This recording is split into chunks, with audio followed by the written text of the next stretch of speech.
hereby call this meeting of Howell Township to order. Please read opening statement, Allison. This meeting is being held in accordance with the provisions of the Open Public Meetings Act, and adequate notice of this meeting has been advertised in the manner prescribed by law. This agenda is complete to the extent known. No formal action will be taken. Roll call, Councilman Nadell? Here. Councilwoman O'Donnell? Here. Councilman Rubel? Here. Deputy Mayor Fisher? Here. Mayor Leggio? Here. Please rise for the Pledge of Allegiance.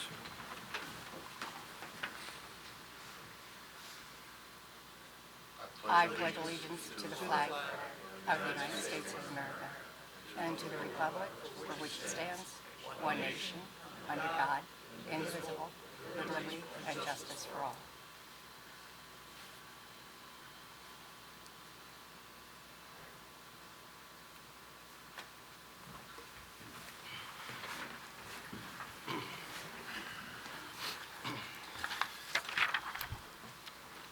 The discussion we're going to be having today is, for the purpose for ordinance 0-2602 for establishing residential on-street permit parking program in residential zones of Howell Township. Our professionals have provided a zoning map for you folks to look at. Hopefully you could understand it. If it needs to be explained, we will kindly explain it to you, but this ordinance is pretty much involving the R3 zones. Those are the residential, high-density zones. The other zones in the map will not be affected by it. So it's only certain sections of town. Pretty much from Aldridge Road, east and west, and south to the borders of Jackson, Lakewood, and Bricktown. If you look at the map. Lower right-hand corner is the Ramtown section of town, and then when you move up into this other green section, that pretty much encompasses all of Candlewood, Aldridge Road, Locust, anywhere it's R3. So if you live on an AR2 or something like that, this will not affect you. It's pretty much just for the developments. So we want to hear from the citizens. So I'm going to make a motion to open up public comment. I'll make a motion. Second. All in favor? Aye.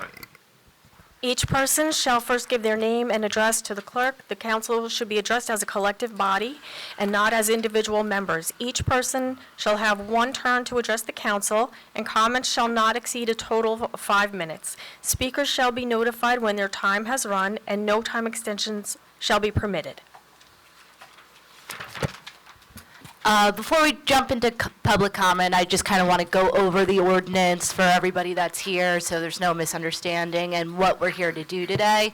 And just want to kind of tweak what you said about the R3 zone, that it's currently as written, it's all of the R zones, so any of those highlighted areas on the map is considered an R zone. I can zoom in on any of the other ones if you'd request. But today we're here to talk about the overnight parking permit program. It's an ordinance that has been drafted and introduced. We're here to take public comment today and get your thoughts and opinions on this ordinance. This is the first of 2 planned sessions. There might be another, I'm not sure, at this point in time. If there are any substantial modifications to this ordinance that come out of these workshop meetings, the governing body would have to reintroduce the ordinance prior to adoption, so it would be another 2-meeting kind of setup for acceptance. How the ordinance is currently established is that it is a overnight parking permit program. So residents that live in these R zones would need to sign up for this permit parking pass. These passes would be free to residents, but you do have to take that initial step to sign up to get them. Off the bat, the number of permits you get are based on bedrooms in your house. A 4-bedroom house automatically gets 2 permits. If you need more permits, you just have to reach out to the township and request more permits. And there's a method on getting these permits. So if you have more bedrooms, you're entitled to more permits. You might also have to supply additional information, just proving that, you are getting these permits for people that reside in your household. There's also appeal mechanisms, so say you get denied for a permit, but you need more, there's an appeal mechanism built in, so you just have to appeal to the manager, write out the reasons why you're requesting it. I don't anticipate the vision is to be overly strict with these. I believe it is just to control the overcrowding that we are seeing on the streets.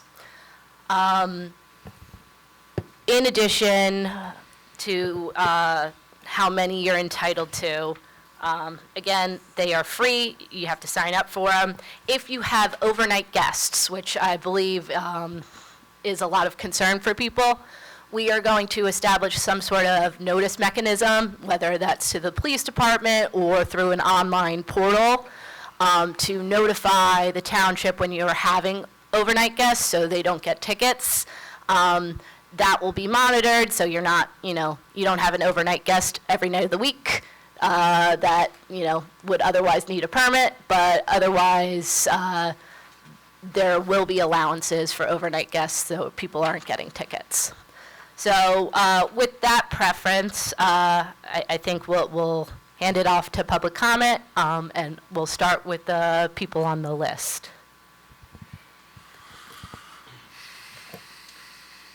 Bob Leonard?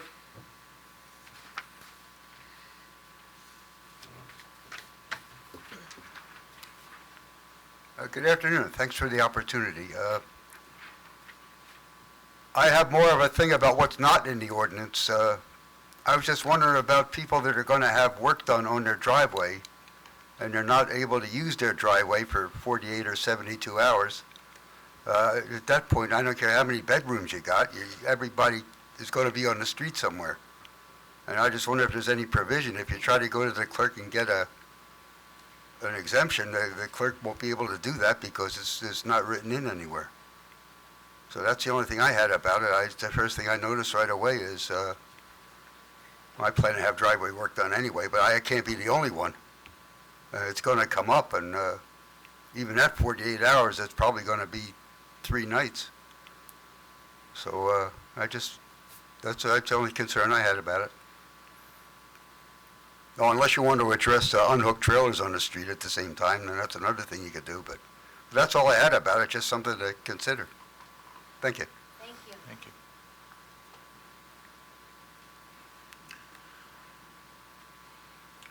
you. Ed Wells? No comment at this time. Okay, sir. Diane Lapp? No comment right now. William Hayes?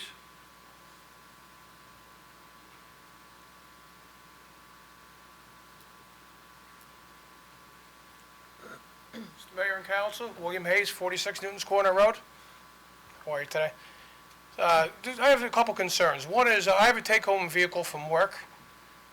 It's registered in New York. I'm an elected official up in New York. What happens in that case? Because the way the ordinance is written, where can I park the car? I have 2 adult children, one of which has a spouse that lives in my house as well. Would be a problem for parking. I mean, I need to know what I could do with this car. As an elected official, I have to have access to the car. It's it's an emergency vehicle to get back and forth to work. That's one concern I have. I mean, it's not really addressed in the ordinance. I think it needs to be. My second concern is, as the mayor is well aware, I live on Newton's Corner Road. I've lived in this house for over 30 years, and I got to tell you, they put signs up on the road to slow the traffic down. When I tell you the road is dangerous, that's the biggest understatement anybody could ever say. I got cars going past my house at 65 miles an hour and 25. There's been cars totaled. I've had cars totaled in front of my house. I've cars flipped over. I've had cars drive through my neighbors' houses. I've had cars drive into pools. The police, I've spoke to them dozens of times over the last 30 years. It's gotten worse and worse and worse. There's commercial vehicles going to pass my house, tractor trailers, sometimes so fast, passing school buses at 7, 8 o'clock in the morning with stop signs out, and nothing is done about it. Mayor, I've spoken to you several times about it. The police department doesn't want speed bumps in. They say it's a hazard for whatever reason. Something has to be done. There's been kids hit by cars. I know a child was hit maybe a dozen years ago. To this day, the poor kid is forever disabled. Something needs to be done. You guys need to do something about it. This council needs to put their foot down and put a stop to it. I know you put the signs up in other areas of the town. Those other areas, it's a different situation. Those homes are 100 yards, 200 yards from the roadway. These houses, when those houses were built, are 25 or 30 feet from the street. There's little kids playing in the area. My children are grown now, but there's the next generation of kids in that area now. And I see little kids out in the street, balls rolling in the street, and these cars can't stop. There's tractor trailers, like I said, rolling through there, and dump trucks, everything else, taking the shortcut to avoid the way station, as we all know, getting off at 98, flying through that area between the Wawas at 50, 60 miles an hour. And I've spoken to some of the police officers, and they're 15 miles over the speed limit. Now, let me tell you, 15 miles over the speed limit in a 45 and 15 miles over the speed limit in a 25 are two completely different things. So something needs to be done. Thank you for your time.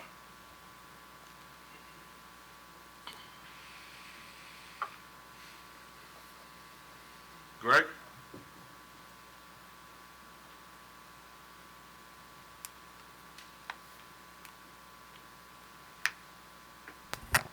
Greg Fodell, Petapatch Trail. Good afternoon, Council and Mayor. I'll rattle off some of my questions here. About the permits, it says the proposed ordinance says a household containing up to 4 bedrooms should be entitled to receive 2 residential permits. Is the 2 driveway ones already counted, then you get 2 for the street? That's a question. Under 21615C2, the ordinance says that the township manager shall consider the household's demonstrated need. What is that? That's very vague. Just want more definition on that. 216-17, paragraph 2, the township may deny or limit visitor authorization where misuse is evident. What does that mean? That should be defined. 216-19B, $50 fine. I think that's very low. I think that should be increased. How are the bedrooms being determined? Is it off of the tax assessment? Just a question. The first gentleman said the concerns about driveway work. I also should note about home construction. If there are multiple vehicles for a big home construction and you have to park in the street, etc. Will the parking permits be connected to your license plate number or to the residential address? Are they renewed on a semi-annual or annual basis? Let's see. I don't know if it's been determined what documents you'll need for these permits. I saw in other towns, they do portals or you can do it in person. They had driver's license, vehicle registration, vehicle insurance card, a valid deed for the homeowner, a valid lease or rental agreement with all tenants' names listed on it, must not be expired, and landlord's affidavits are not acceptable. A copy of a signed residential CO issued to the homeowner by the Fire Prevention Department. So those are all my comments. Thank you.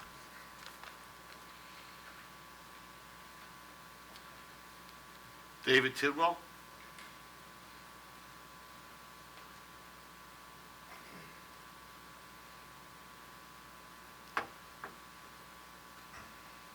Thank you. David Tidwell, 12 Tulip Court.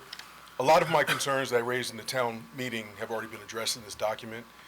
The 2 of them that remain are the number of permits.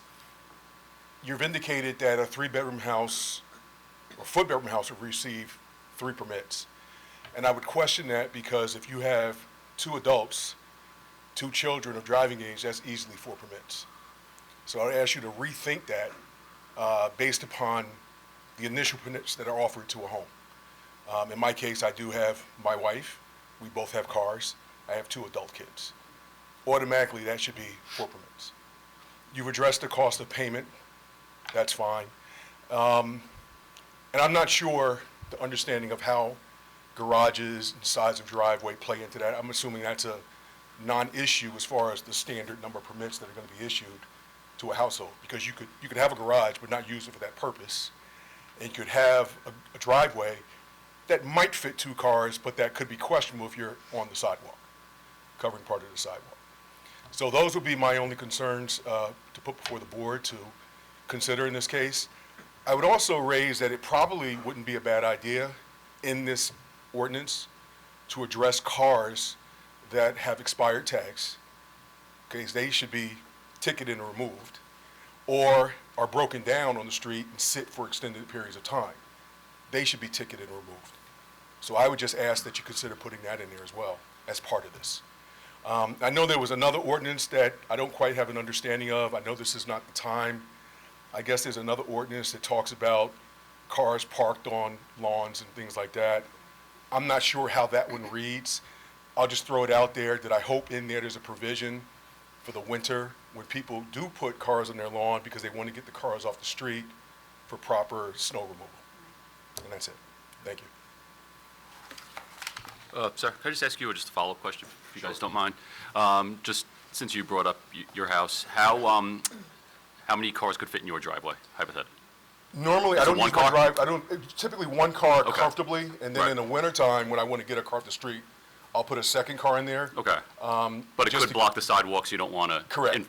Risk anything like that. Exactly. So, just driveways are private space, so you wouldn't necessarily need permits to park in your own driveway. Exactly, what I'm talking about, I'm Right. hoping that that's Yeah, so like- you have hypothetically 4 cars, 1-car Yes. driveway, you would need 1 over the 2 that you're getting. Correct. To have Yeah. the space. Correct, So, yeah, yes. like, again, people who have 2-car driveways that are putting 2 cars in there, then that still gives an extra overflow for 2 additional cars.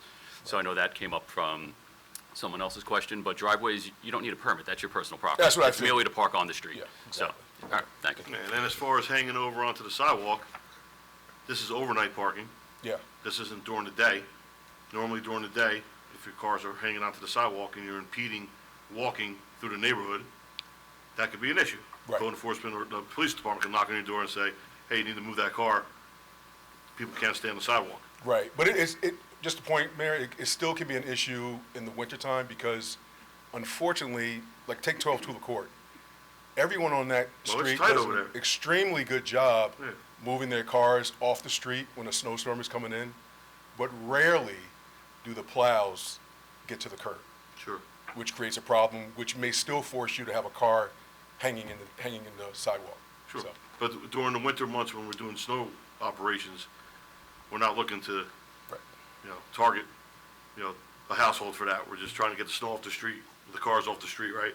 Yep. And then to what you said about parking on the grass, during snowplow operations, park on the grass. Absolutely, To get yeah. off the roadways. Exactly. But as soon as the spring comes, and summer and fall, when it's not snow time, we want well-managed neighborhoods, and we don't want cars on the front lawns and, it needs to Right, be- like I said, I haven't seen that other ordinance, I didn't know how it read. Yeah, that's I already didn't in know what place. exceptions We don't were. put, we don't allow parking on your front lawn and. Exactly. If you want to make a couple extra spaces next to your driveway with some bluestone or more pavement, that's allowable, you know what I mean? But, in your case, the townhouse development's restricted to space and stuff. Right. Where you're at. Yep. And that ordinance does specifically say you can put it on your front lawn if there's snow, so, to what you said, so that's already built into the other ordinance. We said we still have a lot of cars on the grass in town Yeah. because of the snow. Right, So exactly. hopefully it'll be gone soon. Yep. Thank you, David. Anyone else from the public? Ladies first?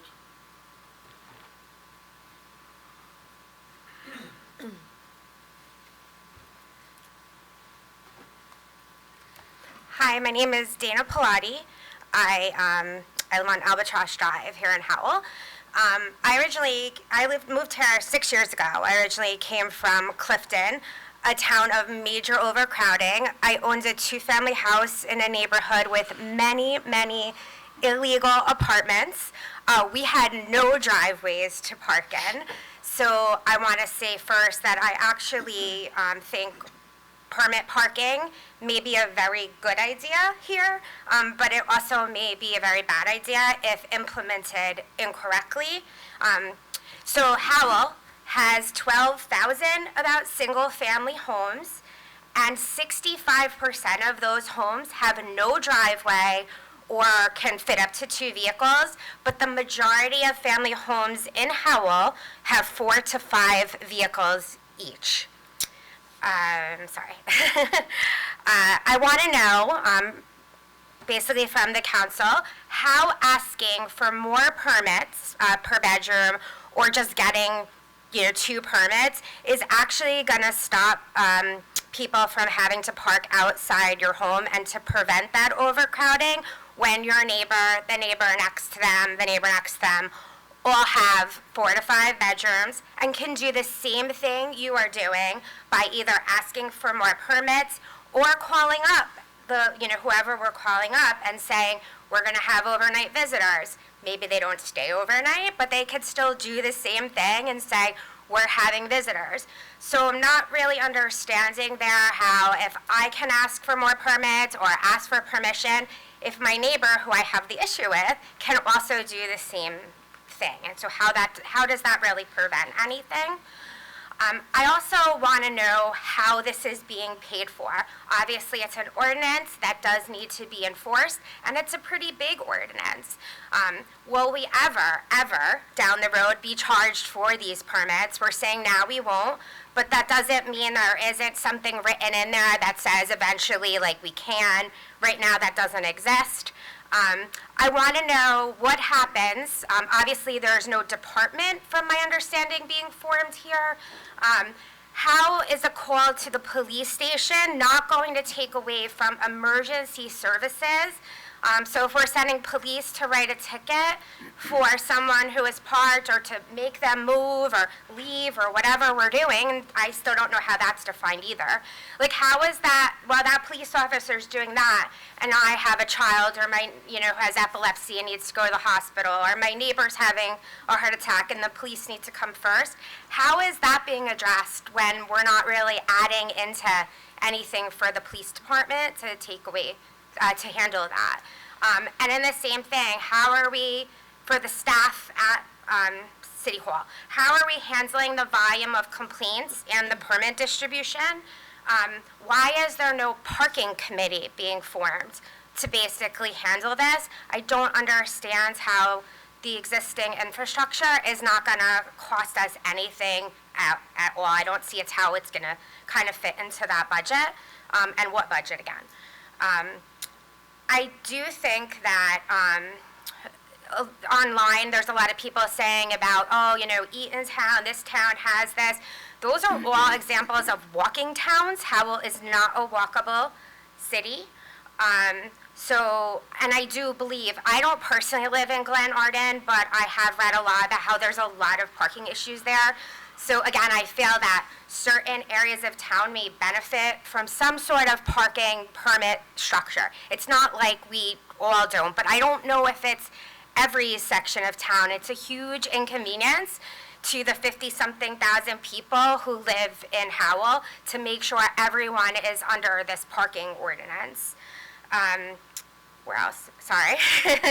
I actually also think not understanding some of these things and how they work do open up an avenue for violations of the Fair Housing Acts. Again, I lived in Clifton, and that's why I opened up with this. Clifton is next to Passaic Park. Passaic Park also has, I'm going to just say this here, a large Orthodox population and many people. It also has a large Muslim population, a large Indian population.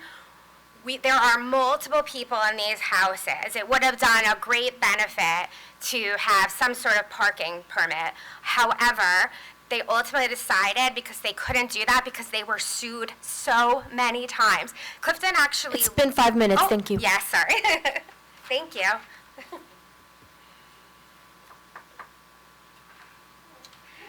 Yes, please.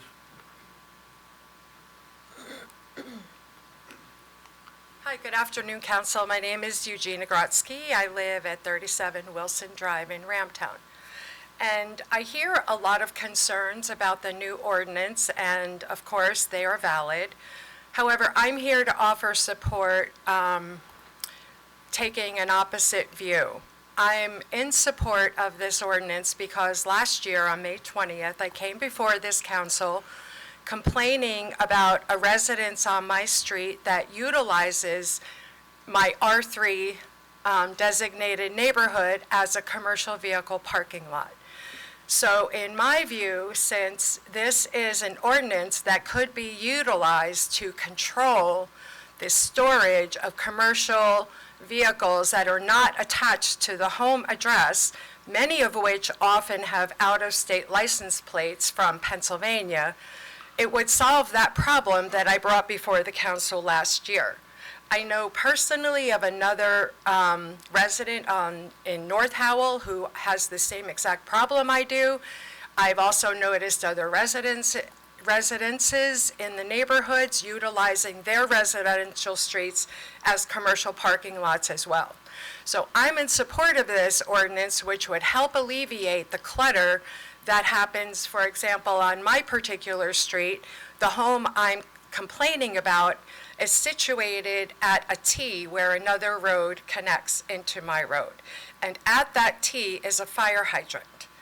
And when there are 8 commercial vehicles, transit vans, by the way, parked nose to end in the street, blocking the roadway, it's bad enough that the visibility for the roadway is blocked, causing dangerous conditions. But when those vehicles are parked overnight, they block the fire hydrant access by large fire engines, should they be needed, and EMS vehicles. So it's a safety hazard in more than one way.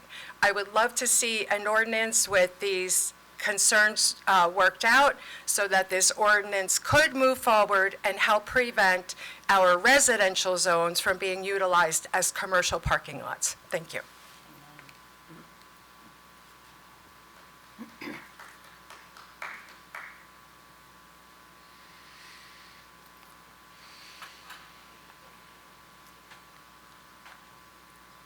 Paula Samaro, Heritage Point.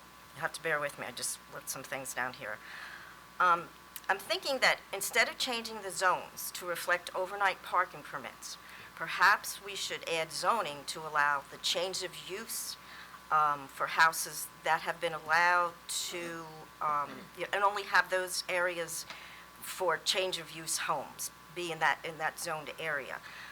Some of these homes that have been purchased for the sole purpose of changing its use to a house of worship.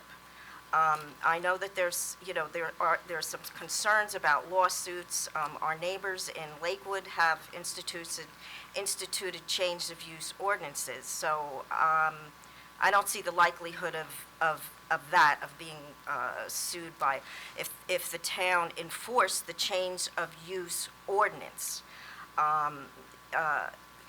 Also, I really feel that this parking issue would have been alleviated if past town managers and past code enforcements enforced the change of use ordinance. I just feel that why does the rest of us have to suffer because of those that have no regard for their neighbor's safety?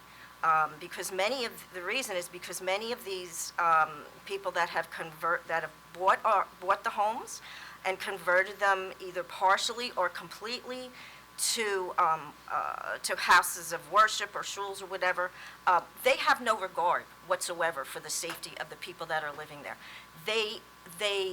I know one of the homes that was converted, the garage was converted to a house of worship, a shul, whatever you call it. There can be as many as 30 to 40 people parked around in our community, right on our streets.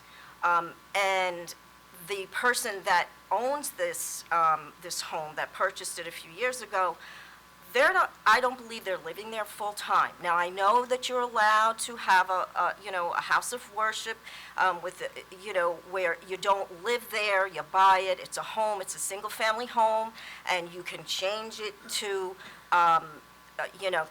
become a shul. But that's the key word is change. And if these homes that have been converted to shuls in the beginning, 2 years ago, in example of right 3 houses down from where I live, if the code enforcement people and the town management would have forced these people to make a change, a change of use, this could have been all alleviated. This problem may have very well been alleviated. We have an ordinance for houses of worship that states that you're supposed to have a certain amount of parking spaces per however many people are worshiping. It's supposed to be on 5 acres. That is not being enforced. I have nothing whatsoever about people worshiping together. I see fathers bringing their young sons up to the shul, 6, 7 days a week. I have no problem with that, no problem whatsoever. What I do have a problem is with the safety factors and the traffic that is caused right within my area of where I live. I live on a corner unit, and I'll tell you, a few months back, there was some kind of holiday going on, and there were people literally zooming in, staying for 15 minutes, zooming back out, and as soon as one car moved out, another one was moving in. I just really feel that perhaps if we changed the zoning and the master plan, that if you want to have a change of use, if you want to change your home to, I guess you can't change it once you've bought it.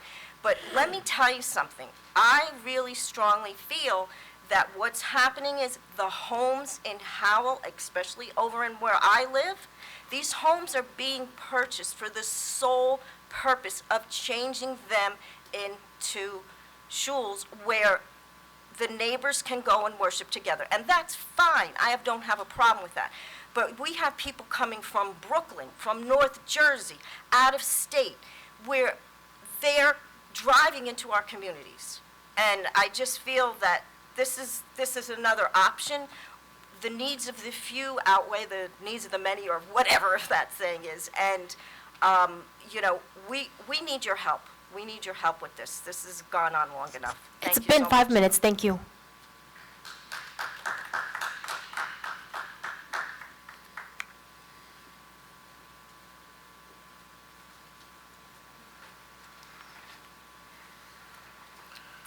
Good afternoon, Council and town professionals. My name is Larry White. I reside at 15 Wren Way.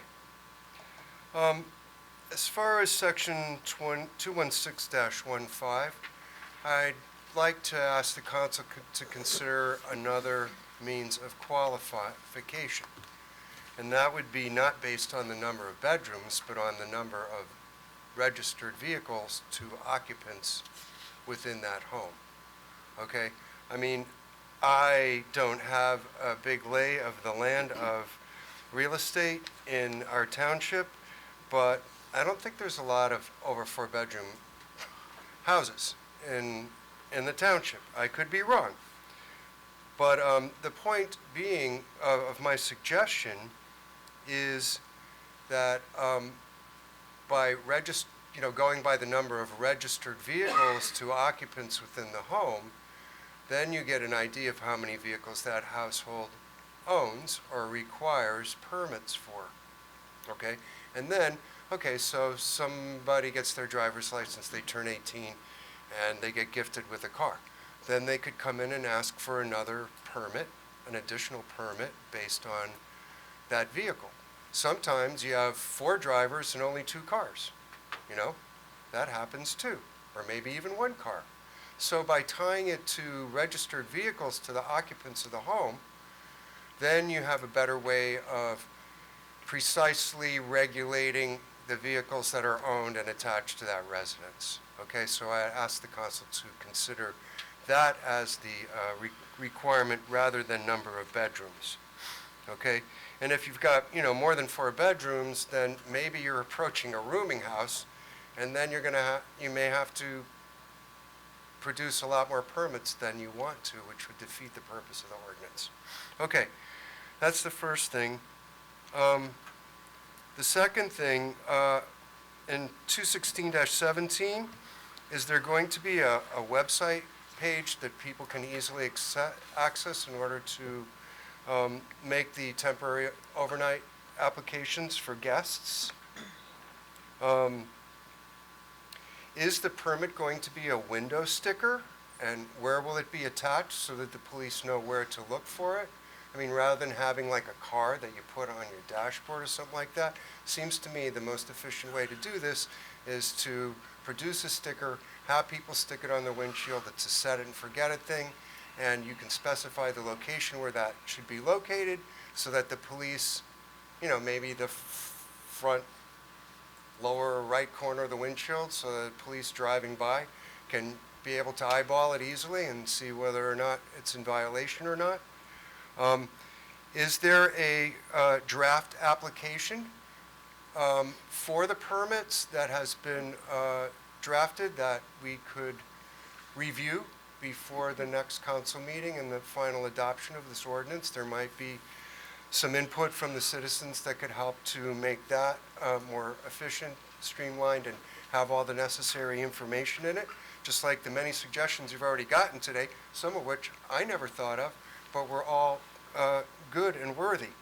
And then finally, my question is, how many people are on staff in the police department in the overnight shift? And do we have sufficient personnel in order to be able to adequately enforce this ordinance should it be passed?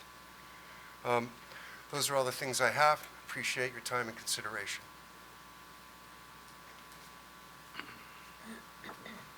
Anyone else from the public? Come up, please.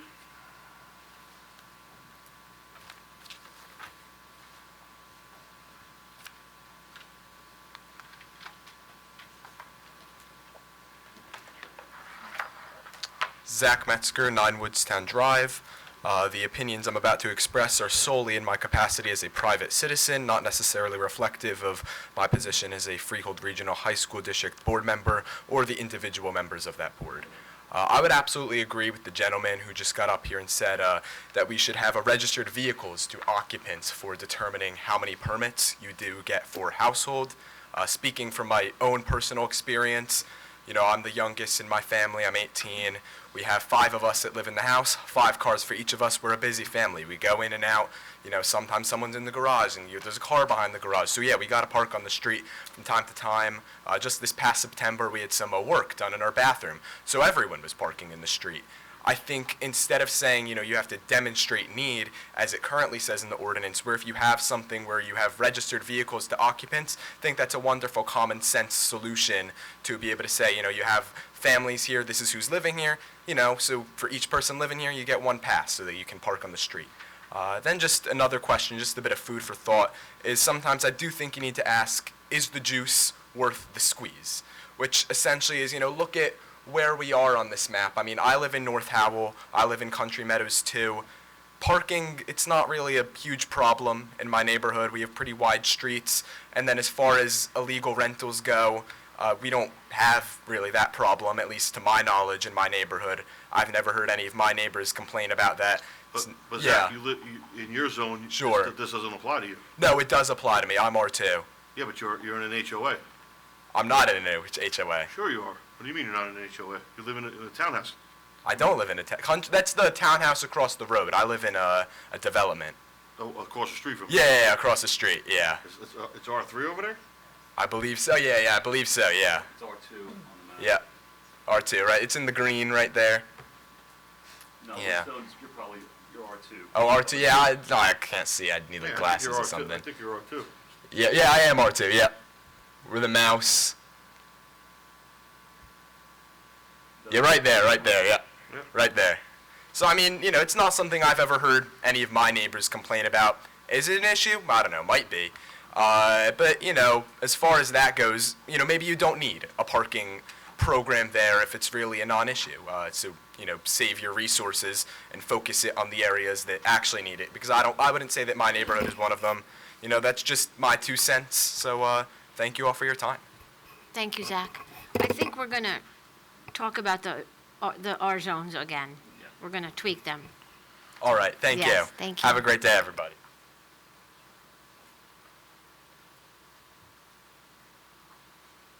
Anyone else from the public?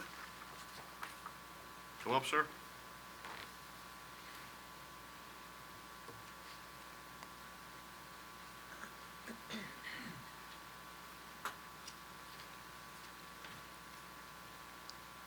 John Baumbach, 7 Lexington Road.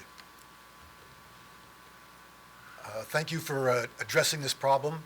It's been annoying the residents of Candlewood, which is where I live, and it is a problem in Candlewood. I see the problem in 4 different buckets here. I see one of the problem being multi-generational households, the second one, the commercial vehicles, the third one being the rentals, and the fourth one being the Orthodox community. In my neck of the woods, I have a house of worship at number 4 Lexington, at number 11 Lexington, and at 21 Lexington. I've complained to the code enforcement about this, and we can't do anything about it. So I applaud you for at least addressing the problem of parking, because it does become a real problem on the weekend, plain and simple. And I just want to say thank you for addressing it and starting the conversation about it, because it does need to be addressed. Thank you so much.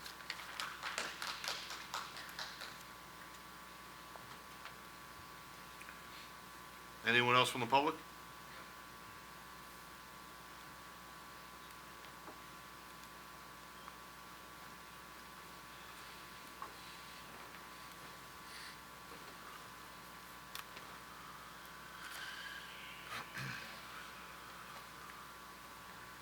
Richard Krug, Heritage Point. So I'm listening to everybody talk, and the comment was made, I don't know if it was Susan or the other councilwoman, about the problem is overcrowding on the streets. Is that correct? Right? Seems to be what the problem is in general. So, being an engineer, I look at what is the source of the overcrowding. Instead of trying to figure out ways of managing the overcrowding, maybe we should look at why is it overcrowded? What's going on? And my issue is that we're not doing the zoning enforcement. And I love you, Paula. I love you, Paula. But there is no change of use that can apply in an R3 area like that. You cannot make it a gun shop. I'm making a joke for you, Ian. You can't have a gun shop in there. You can't have a house of prostitution in there. You can't have a synagogue in there either, because it's not allowed. However, I want to make this super clear, because there's case history going on right now as I'm standing here in Manchester over this kind of stuff. Anybody can do whatever they want in their own home for their own purpose if they apply for permits for that. And I think everybody knows that's correct. So if I want to put a little synagogue in one of my bedrooms that I don't use, I'm certainly allowed to do that. And I can pray with my family in there. But I'm not allowed to bring in people from the street who are not related to me, because now it's a business. And please have no doubt, they're charging for people to attend these places, okay? It's now, my knowledge, somebody made a mistake and told me this, they should have never told me.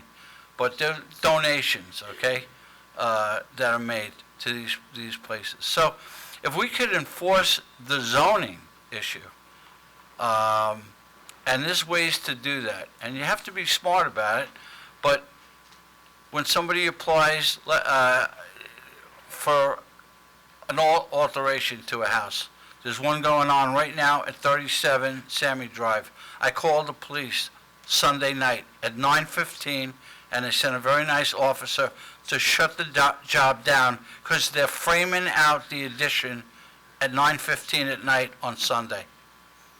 And there's no garage anymore. There will not be a garage in there. It's a 2-story addition. And they squared off the back of the house. I'm sure that's going to be some kind of house of worship. And so when they make out the submittal packages to get these permits, they have to put down what the use of the rooms are. And at some point, somebody's got to do inspections. And when they do inspections, they have an opportunity to look at it and analyze what's the purposes. You told me it's a weight room. Well, I don't see a weight room there. I see 12 folding chairs there, or 15 folding chairs. You know, if it walks like a duck and it smells like a duck, it might be a duck. So I think we're making things more complicated than they really are. Nobody is going to be able to get a change of use to one of these homes. I guess they could try. They're going to go to the zoning board of adjustment, and they're going to get denied if we're doing our job properly here. So that's my take on it. We have some laws in place that will help us control problems, and we should utilize what we got already, and that's the zoning issue. It can't have a synagogue open to the public in an R3 development. I suggested to a couple of Jewish guys, you know, the Lido building is standing empty. There was space over there in the bin stop area across the street from us. Let them rent places out over there where they can hold services there. It's very common in North Brunswick where I worked as an official. And they could have multiple entities in there at one time sharing a big building. We get 10 or 20,000 square feet, could have a lot of services in there. Let them take permits out to segment the building up. There's just a lot of ways to handle it. I'm not against the parking. I think it's not a bad idea, but it seems like it's an unnecessary reach for no reason. Maybe you can control it by enforcing the Been zoning. 5 minutes, thank you. Okay, I'm done. Thank you. Anyone else from the public?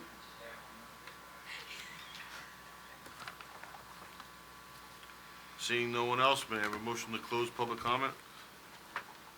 Motion to close? Second. All in favor? Aye. Mr. Gross? Thank you. First of all, I'd like to thank everybody for coming out today and give us some very thought-provoking suggestions and comments, many of which we've contemplated, some of which we have not. So we certainly appreciate the input. I think I want to give you a general overview about what the intention of this ordinance is, and then I'll try to delve into specifics on some of the issues that have been brought up. Overall, we're attempting to deal with overcrowding, and as part of that, we wanted to put together a thoughtful, an efficient, and effective manner to address the issue. This is not the only way that we're going to be addressing the issue, but it is a way that we can address the issue. In doing that, there are many things that we intentionally did not include in the ordinance and left off as administrative, so that as we go through this process, since it's something that we've not done here before, we can adjust administratively the processes by which we're going to effectuate this ordinance. So some of the questions that came up today are part of the administration of how we do it, and we want to have the ability to, as situations change or as we determine certain administrative processes aren't effective or are too burdensome, the ability to adjust. So that is one of the reasons perhaps that some of the things that you've brought up here today are not included, that we have thought about but intentionally left them out so that we can be nimble in the actual use of it. Starting right with the permits. The permits, there's a designation is based on the bedrooms. That is the first level of permitting that a property owner gets just by having a property here in Howell. After that, any further justifications, which would include other vehicles registered to that particular location, as well as vehicles assigned through work and et cetera, would be further justification for additional permits. And that was part of what we, the initial, because this is so far-reaching, this is a very broad approach to a narrow issue, that we wanted to make sure that we did not put unusual or burdensome requirements on property owners that frankly didn't need to have those additional permits. So those will all be handled administratively, that's our intention, and to deal with those requests on a as-needed basis. Now, how we anticipate doing that, we brought up, we've already started investigating technology, online technology that allow us to property owners to apply online directly, and to the extent we're looking at the possibility and the probability of being able to register for overnight guests online, to make that process and streamline that as much as possible. That's our intention, and that's what we're trying to accomplish. And again, this whole process, we presented an ordinance to the governing body. When we presented it to them, we said, this is going to be a long process. We need to have, pardon me, a lot of public comment, a lot of public input into this, and that this will take a while, and most likely the final product will look different than what we suggested. But it was a starting point to get the conversation going with the governing body, a starting point to get the conversation going with the community, because this is a significant effort that is going to touch many, many residential areas, if not all. That's the backdrop of this discussion. The last thing I'll say, if I don't address a particular issue that was brought up, or if there's other issues you'd like to discuss, I'll be here after the meeting, and please come up and we can discuss them further. I'd like to handle it that way if possible, so to make sure that you get everything you're concerned about does get addressed. I'm going to now go through the list and try to highlight some of the stuff that some of the things that you've discussed with us or brought up to us, and make sure that I'm addressing them. Again, during construction, I anticipate there'll be temporary permits as well available for temporary circumstances. Unhauled trailers, maybe we'll talk about that afterwards. In terms of, again, the demonstrating the need will indicate the number of permits that can be issued. I agree that the $50 fine is probably a low number. A lot of the comments were more about the number of permits that would be issued to a particular property, whether it had to be the number of bedrooms. Question came up about how do we determine what the number of bedrooms. That's an important issue. We have records about that, and if there are requests for more bedrooms than we have records, we have to figure that out as well. That'd be an offshoot of this to determine why our records are different than perhaps what's being requested from the property owner. And part of this process would be to true that up, either our records or the actual use of the property. Disabled vehicles in the streets is a different issue. We can talk about that. Try to go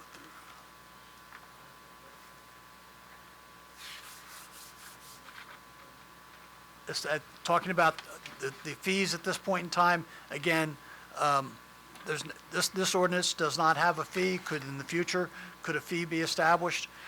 That would be a question that would come up in the future in terms of whether a future governing body would determine to charge a fee. Because of the nature of this and this particular ordinance, it's our recommendation not to charge a fee.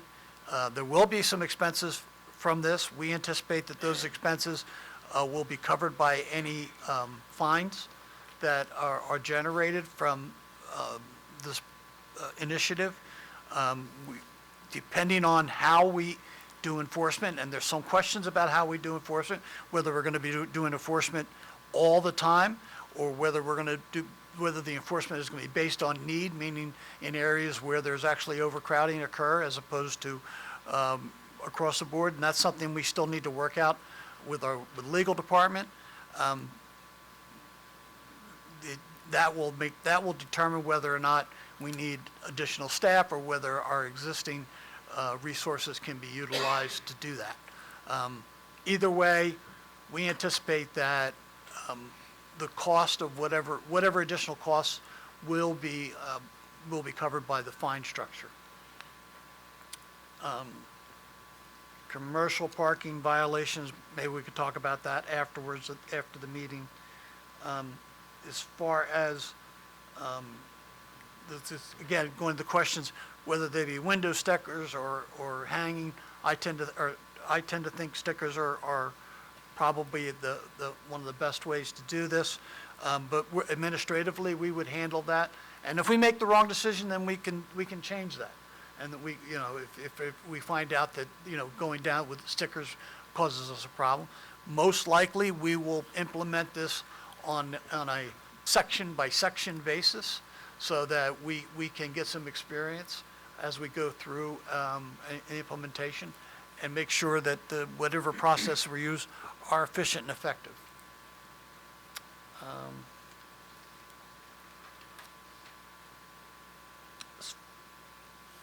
Again, I think I mentioned before, this is a single effort that we're looking at.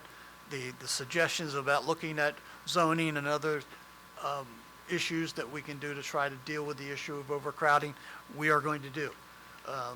This is not intended to be a panacea. It is not the end all. It is not perfect, and that's another reason why we want to have the meetings, to get as much input as we can to try to make it as productive effort as possible, and just give us another tool to use in our efforts to try to control what we consider a problem, which is overcrowding. So I don't know if legal wants to address anything further. There's nothing too specific I would like to address, but I will say I've heard comments today that were very helpful, and had there were some suggestions that, I think I'm planning on trying to flesh out further. And thank you for coming today, everybody. Evelyn?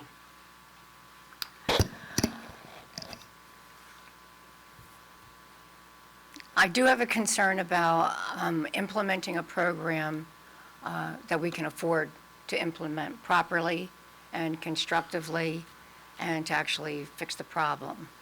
So if we're speaking about parking between 12 and 5, which is the time frame that I understand to be the issue at hand, then you're talking about somebody patrolling the specific areas that are involved 5 hours an evening. So I don't know if hiring extra police is the answer, and that's costly. An officer, they're involved in a pension and in medical insurance.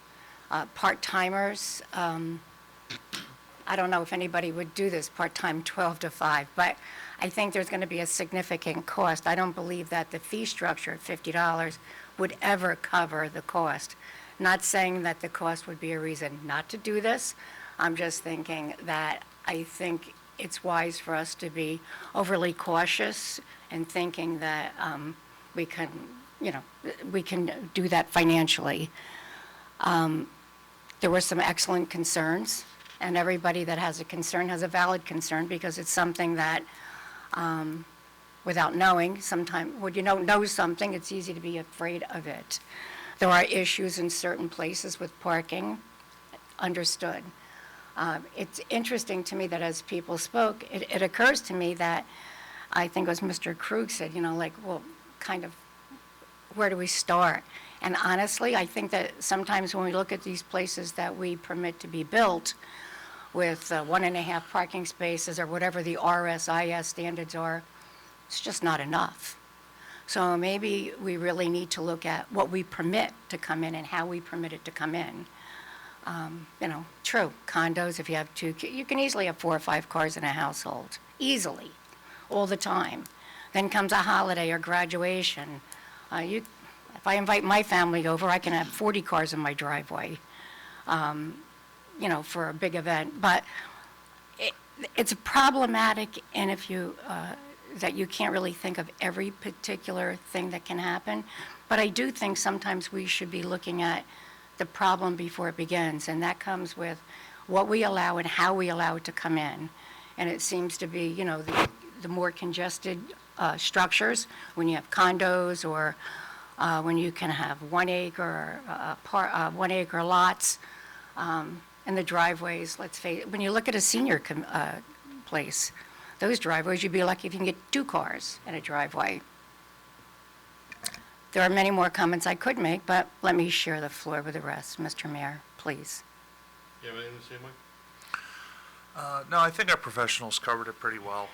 Just to echo something I think Sue said about the R zones particularly, there are a couple that are age restricted that already have HOAs in place, so it would kind of be duplicative to enforce it there. So we are looking into maybe removing some of those. Yeah, like John said, it's going to be a process, and that's why this type of engagement is very powerful and very important. Yeah, we'll make sure to advertise this properly. I think also we should think of a way to bullet and itemize the changes made to the ordinance as we have these workshops in real time, whether it be through our website or social media or all of the above, just so folks know that we're not just writing it down here and throwing it away, like we're actually taking it to heart, and it's actually, there's a track change document that we're actually implementing these things in as we adjust it. So that would be my comment.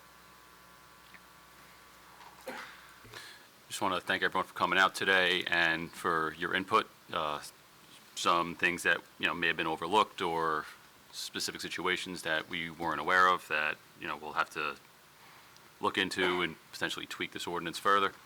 I just had a question on one of the specific issues for Caitlin. If when you look up, if you do some legal work for the work vehicles, is that something that we could potentially require a paycheck, pay stub, W-2 with the resident's address that matches that vehicle or that company, so we know that it's actually someone living here that is using that vehicle? Something to that effect? Yeah, that's something that is more geared to the administrative side of processing these permits, which is why it's not explicitly written down in the ordinance, but demonstrated need could easily be a request, something along those lines, 'Cause to work show vehicles- that, this vehicle belongs at this residence. Right, because work vehicles could be more of a larger issue than we foresaw, that a lot of people do have take-home vehicles and stuff to that effect. And certainly by identifying a different registration, or a different way that we're actually going to justify it, will allow us perhaps to set up rules of more frequent renewals or to monitor that. And plus, once we have data and we see that there is a large number of those, that seems, it'll let us be able to tweak the system better to make sure that we're addressing the issue, and we're not over addressing the issue, not under addressing the issue.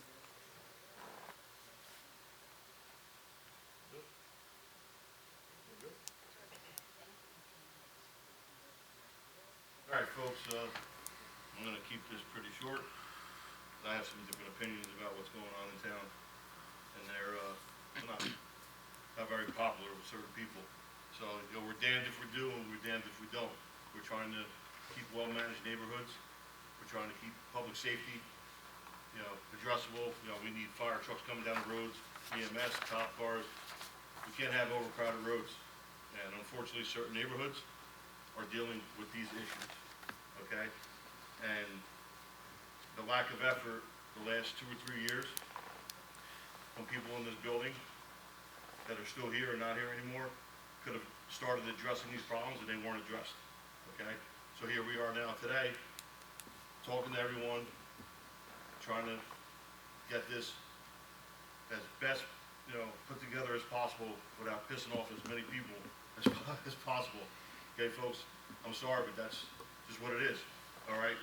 The parking in some of the neighborhoods is absolutely ridiculous. We don't live in New York City, we don't live in Staten Island, okay, Clifton, Elizabeth, whatever, all right? This is not a city, it's residential areas, okay? And the few bad actors that are causing the problems, okay, is the reason why this ordinance is being addressed. And we are gonna get pushback on the ordinance, folks, so I hope you understand, we are gonna get pushback, okay? But what do? What does the mayor and the council do for the residents? We're here to work with the residents to keep Howell a nice place, keep Howell well-managed, keep it safe, okay? And we get put in this position now that, well, you can't do this, you can't do that, this is not gonna be legal, this may be legal, okay? It's always the same answer. It's always a word salad answer that I get from certain professionals. And listen, we don't like it, but some of the stuff is out of our hands. And I've told you folks multiple times since I've been mayor, some of the changes that need to be done at the next level of government, whether it's Congress, Senate, right to the state, right? For allowing certain things that are going on in residential areas that are going on. So we're here just to try to clean it up, try to make it more manageable, and I'm not happy with it either, okay? The development I live in is seeing a lot of this. I live in the Candlewood development, okay? And I see a lot of this stuff going on. So maybe me and Mr. Gross spoke this morning about one side of the street parking only, instead of two parts of the street parking, okay? Because that would alleviate traffic in certain areas. But then how do we define that? How do we pick which section? There's a lot of work to do here. That's why we had this first meeting. We're gonna have the second meeting. If we have to have a third meeting, we'll have a third meeting. Everyone up here is in agreement that we need to fine tune this as best as possible with our professionals, with the manager, okay? So it fits as best for the community. And we're still not gonna have people happy. We get that. And that's unfortunate, but that's just the way life is. Put your big boy pants on and deal with it if you don't like it. Stop cluttering up the roads, be respectful of your neighbors, okay? Don't have 15 cars in a 3-bedroom house. I have five cars in my house. Zach, you go to school with my son. Yeah. All right? I have 5 cars in my house. So every single one of those cars now, when this goes through, are gonna get registered with the town. The registration for those cars is gonna match my address. So if you wanna park in the street with those cars, you can park in the street with the cars. Ian and I have spoken about, with people complaining about, well, what about have people over for the weekend? Okay, the registered cars that are on the list, put them in the street, and put the unregistered cars that are your friends for the weekend, put them in the driveway. So if the officer does happen to come down your block for enforcement, those cars are in the driveway, they're not in the street. Some of the stuff, is I think is common sense, but some people are just making a big deal out of it. And like I said, if you're not, abusing the ordinances that we have on the books as far as ordinance, as far as occupancy rules for a house. You got a 4-bedroom house, depending on the square footage of those bedrooms, that determines the occupancy of the home. So if it's 12 people can live at that home, and there's 12 cars at that home, and those 12 cars are registered to that home, then I guess those 12 cars can get a permit. Right, Ian, is that how we discussed it? Yeah, pretty much. It's pretty much, right? It's occupancy rules too. And Mrs. Eugenia over on Wilson Drive, I thought we addressed those vehicles in the street, those commercial vehicles. I know before the snowstorm, code enforcement was over there and cleaned up the street. So if it's still going on, please call the code enforcement and let them know. Okay? Mr. Hayes, we're addressing what you're saying about you having an out-of-state truck, but that's your work truck. I'm sure the work truck matches your address as far as your pay. So that's, you know, that's simple, you know what I mean? I think some people took some of this too far and not understood. To the gentleman, Bob, your unhooked trailers are not allowed on the roadways. So kindly give Mr. Gross an email of those streets where the unhooked trailers are, or send it to me. We will get it right over to code enforcement and to the police department, because unhooked trailers are not allowed on the roadways. That's one of our, that's a rule. So, certainly, you know. And Mr. Hayes, I understand what you're saying about Newton's Corner Road, sir. All right, I've lived there too since 1986. It's a disaster, and I would love to put speed bumps. First thing in the spring, I would love to do that for you. But it's not one decision that I can make on my own. And it's not popular with the police department, you know, with fears of, because the cars are close, and the homes are close to the roadway, with fears of, you know, idiots coming down the street at 3 o'clock in the morning doing 60 miles an hour and then launching over a speed hump into somebody's, you know, house or onto their lawn. They're doing it now, John. They're doing it now. I've seen it. Over and driving people's houses. Yeah, I've seen it. You know, I've seen it since I've been here. It's just, I understand your frustrations. It's an issue. Okay, sir? So, you know, thank everyone for coming out today. And please attend the next one. It's going to be a nighttime meeting, hopefully, sometime in March or early April. We don't know yet. We have scheduling conflicts with religious holidays and stuff, so Mr. Gross is working on that with our attorneys.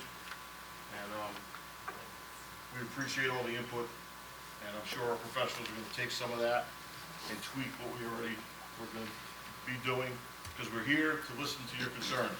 And we want to be as transparent as possible with you folks as far as getting any of this done. As much as it's going to be unpopular with certain people, okay, with certain residents, it is what it is.